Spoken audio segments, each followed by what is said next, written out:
অগোছালো হইলেও আমি মোটামুটি বুঝাইতে পারছি। দেশের মধ্যে দেশের বাইরে বিভিন্ন জায়গায় বা একটা জেনারেশন যারা গত আমরা আমরা আমরা প্রায় ৩০-৩৫ বছর ধরে এই মিডিয়ার সঙ্গে সম্পৃক্ত নানানভাবে, সেটা print media, visual medium, literature, music, film, television, তারপরে নানান রকমের মিডিয়ার সাথে আমরা কানেক্টেড। তো সবাই জানে, আমার বন্ধু বান্ধবরা জানে, আমার সাথে যারা কাজ করে, আমি যাদের সাথে কাজ করি তারাও জানে যে এগুলা ফেক পেজ।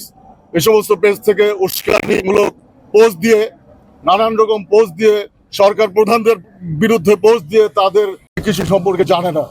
সো আমি এখানে আসছি স্যারের কাছে, আরুল সাহেবের কাছে আসছি, এইগুলো যারা করতেছে তাদেরকে বললেন যে এগুলো আমার না। নানান জনের তো কোনো মানে নাই, পেজ খুলতেছে, একাধিক পেজ খুলতেছে, কারা চাতাইতে চাচ্ছে, কারা মানে আছে না অনেক রকম। মানুষকে একটা সুস্থভাবে কোনো কিছু, অনেক কিছুর জন্য গাছ লাগায় ফল পাওয়া যায় না, ডাল দেওয়ার সাথে সাথে ফল পাওয়া যায় না, ধৈর্য ধরতে হয়। অগোছালো হইলেও আমি মোটামুটি বুঝাইতে পারছি।